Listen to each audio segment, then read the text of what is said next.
Hi brother. Hi.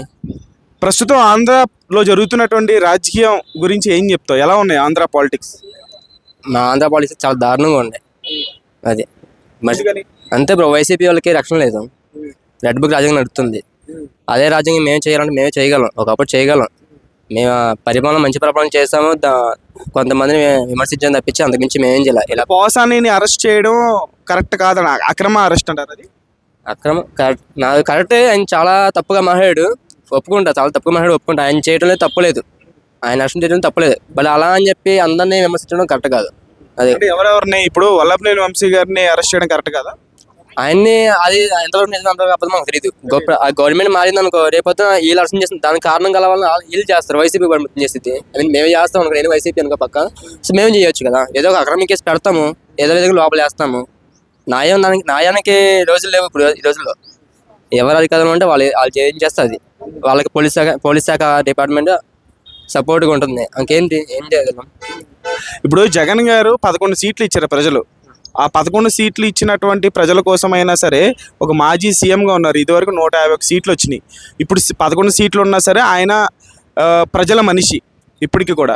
So ఆ ప్రజల తరపున అసెంబ్లీకి వచ్చి తన వాయిస్ ప్రజల కోసం వినిపించాలి కదా. అంటే ప్రస్తుతం ఏమేమి హామీలు ఇచ్చారు, ఏమేమి హామీలు మేమేమి ఇచ్చాం అన్న దీని గురించి మాట్లాడాలి కదా ప్రజల తరపున. ఆయన వచ్చి సైన్ పెట్టేసి వెళ్ళిపోతున్నారు, అసెంబ్లీలో ఉండట్లేదని కూటమి కార్యకర్తలు, అభిమానులు, ప్రజలు అంటున్నారు.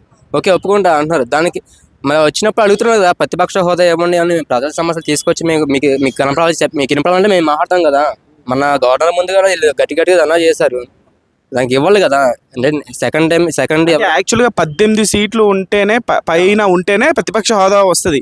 అది గతంలో కూడా ఇప్పుడు జగన్ గారు సీఎంగా ఉన్నప్పుడు చంద్రబాబు నాయుడు నీ దగ్గర ఉన్న 23 సీట్లలో ఇంకో 3 సీట్లు నాగేసుకుంటే నీకు ప్రతిపక్ష హోదా కూడా ఉండదు అని ఆయన అన్నాడు. అన్నాడు. మరి ఇప్పుడు 11 సీట్లు ఉన్నటువంటి జగన్మోహన్ రెడ్డికి ప్రతిపక్ష హోదా అనేది చట్టపరంగా ఎలా వస్తుంది, రూల్స్ పరంగా? సెకండ్ పవన్ కళ్యాణ్ 21 సీట్లు వచ్చినాయి. జెన్యున్గా గెలిచాడు, ట్యాపింగ్ చేసి గెలిచాడు. ప్రతిపక్షంగా ఉండొచ్చు కదా, ఫైట్ చేయొచ్చు కదా గవర్నమెంట్ మీద. ఆయనతో పాటు హామీలకి చేతులు కలిపేసి హామీలు ఇచ్చిన తర్వాత అప్పుడు ఆయన ఖజానా లేదు, గుండు లేదు, లవడ లేదంటే చూసుకుని నవ్వుకుని తీర్థయాత్రలు అని చెప్పి పాలని చెప్పి చెప్పులు వేసుకుంటూ అటు ఇటు తిరిగితే ఏముంటుంది. జనాలు ఆయన అన్నాడు, ఒక సందర్భం ఉన్నాడు, జనాలు మన మీద రివర్స్ అవుతారని చెప్పి అన్నాడు. ఆయనకి గ్రౌండ్ ఇయర్లు ఎలా ఉంటుందో తెలుసు. ఆంధ్రాలో ఏదో సోషల్ మీడియాలో మంచి ప్రభుత్వం చెప్పి ఇచ్చినంత హైప్ గ్రౌండ్ ఇయర్లు లేదు. 10% మంచి చేస్తే 100% మేము చేస్తామని చెప్పి హైప్ ఇచ్చుకున్న తప్పించి వాళ్ళు పీక్ ఏమీ లేదు ఈ 5 సంవత్సరాలు. అది నా దృష్టిలో. అంటే జగన్ గారు ఇలాగే వచ్చి సంతకం పెట్టేసి వెళ్ళిపోతారు ప్రతిసారి, లేకపోతే ఈ 3-4 సంవత్సరాల్లో వచ్చే ఒక ఉద్దేశం ఉందంటారు జగన్ గారికి? ఒక్కసారి జగన్ ప్రతిపక్ష హోదా ఇచ్చారంటే అక్కడ అసెంబ్లీలో ప్రతిపక్ష హోదా ఇవ్వకపోయినా మైక్ అయితే ఇస్తున్నారు కదా వైసీపీ కార్యకర్తలకి. మొన్న జరిగిన ఇప్పుడు జరుగుతున్న అసెంబ్లీ సెషన్లో కూడా కొంతమంది వైసీపీ నాయకులు మాట్లాడడం జరిగింది. సో మైక్ అయితే ఇస్తారు. ప్రతిపక్ష హోదా అంటే మీరు ఎలా కోరుకుంటున్నారు, ఏ విధంగా? అంటే హోదా అంటే జగన్కి ఏమి ఇవ్వాలి అసెంబ్లీలో? సెకండ్ ఎక్కువ ఓట్ చేయబడింది జగన్కే కదా. మరి ఓట్ ఎక్కువ ఉన్న సెకండ్ ఎవరికి ఎక్కువ ఉంటే వాళ్ళకి ఇవ్వాలి కదా. పోనీ జగన్కి ఇవ్వకపోతే ఈయన తీసుకోవచ్చు కదా, పవన్ కళ్యాణ్ తీసుకోవచ్చు కదా. మొత్తం ఒకటైపోయి ప్రతిపక్షం హోదా లేకపోతే గవర్నమెంట్ ఎక్స్పెక్ట్ చేసుకునిద్ది. ప్రజా సమస్యలు తీసుకొచ్చి జనాలు చూపి వినిపించే మాట్లాడాలంటే, అసెంబ్లీకి వచ్చి మాట్లాడాలంటే ప్రతిపక్ష హోదా అనేది ఉండాలి. ప్రతిపక్ష హోదా అంటే ఎట్టైనా రీకౌంటర్ ఇచ్చుకోవచ్చు. ఈ మామూలుకి ఎమ్మెల్యేలకి 10 నిమిషాలు 2 నిమిషాలు ఇస్తే అయితే ఇస్తా అంటున్నారు కదా. అంటే ప్రతిపక్ష హోదా ఇస్తే ఇవ్వచ్చు, మాట ఇవ్వచ్చు కదా. ప్రతిపక్ష హోదానే ఇస్తే ఇంకా చాలా బాగుంటుంది కదా. హోదా ఇవ్వాలంటే 18 సీట్లు రావాలనేది గతంలో జగన్మోహన్ రెడ్డి గారు చెప్పింది. బీజేపీ 3 సీట్లు వస్తే ఎలా ఇచ్చారు? అక్కడ ఉన్నది 2 పార్టీలే కదా. ఇప్పుడు కూటమి అనేది ఒక పార్టీ కింద లెక్కేయాలి, ఎందుకంటే కలిసి పోటీ చేసిన ఒక పార్టీ కింద లెక్కేయాలి. 2 పార్టీలు ఉండొచ్చు, 3 పార్టీలు ఉండొచ్చు. అది కూటమి అనేది ఒక పార్టీ కింద, 3 పార్టీలు ఒక పార్టీ కింద పోటీ చేసినప్పుడు అక్కడ ఒక పార్టీ ఉంది.